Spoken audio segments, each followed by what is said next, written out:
কোন বৃত্তে এমন একটি স্পর্শক আঁকো যেন তা নির্দিষ্ট সরলরেখার সমান্তরাল হয়। এই ছবিটি কেমন হবে আমরা একটু বলে লক্ষ্য করি। ও কেন্দ্রবিশিষ্ট একটি বৃত্ত, এ বি একটি নির্দিষ্ট সরলরেখা।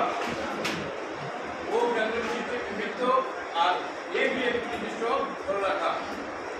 এমন একটি স্পর্শক আঁকতে হবে যেন এ বি সরলরেখার সমান্তরাল হয়। তাহলে অঙ্কনের সময় আমরা করতে পারি ও হতে ও বিন্দু হতে এ বি রেখার উপরে একটি লম্ব ও থেকে একটা নিয়ে, তারপরে এখান থেকে নিয়ে একটা বিন্দু চাপ নেব, এই ওডি লম্ব আঁকি। ওডি রেখার বিন্দুটিকে সি বিন্দুতে ছেদ করব। তাহলে আমার অঙ্কন হবে, লেখা হবে। তাহলে ওডি রেখার বিন্দুটিকে সি বিন্দুতে ছেদ করব। সি বিন্দুতে আবার একটি লম্ব আঁকি। সি বিন্দুতে দাঁড়া বসিয়ে ইচ্ছা মতো বিন্দু চাপ নিয়ে বিন্দুটাকে এই সমান্তরাল রেখা হয়ে গেল। তাহলে কি হলো? বি বি সমান্তরাল। তাহলে বি রেখায় একটি সমান্তরাল রেখা। তাহলে আমরা একটু ছবিটা সবাই খাতা কলমে তোমরা আঁকা শুরু করে দাও এবং এর অঙ্কনের বিবরণ লেখা শুরু করে দাও। অঙ্কনের বিবরণ লেখা হয়ে গেলে আমরা আমাদের অঙ্কনের বিবরণ লেখা শেষ, ছবি অঙ্কন শেষ।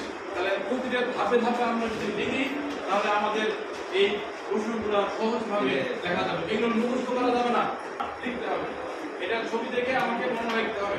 তাহলে কি লিখতে হবে?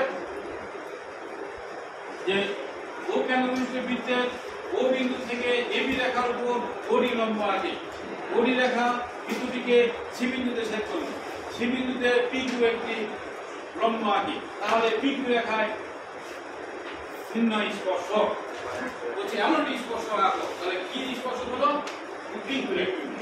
প্রশ্নটা হচ্ছে এমন একটি স্পর্শক আঁকো, তাহলে পি কিউ রেখা নির্ণয় স্পর্শক। এই এতটুকু লিখলেই কেনা বুঝে গেছে। এরপরে 10 নম্বর প্রশ্নটা কি ছিল আমরা একটু দেখি। প্রিয় শিক্ষার্থী, এখন আমরা 8.5-এর 10 নম্বর প্রশ্ন শিখব। 10 নম্বর প্রশ্নটা ছিল এরূপ যে কোনো বৃত্তে এমন একটি স্পর্শ আঁকো যেন তা নির্দিষ্ট সরলরেখার উপর লম্ব হয়। দেখি শিক্ষার্থীরা কিভাবে আঁকতে পারে। তাহলে আমরা প্রথমে একটি ও কেন্দ্র বিশিষ্ট বৃত্ত নেব, তারপরে এ বি একটি নির্দিষ্ট সরলরেখা নেব। এই সরলরেখা উপর সি একটি বিন্দু নেব। এই বিন্দু থেকেই আমরা ওসি যোগ করব এবং ওসি সমান্তরাল এ বি আঁকব। তাহলে আমাদের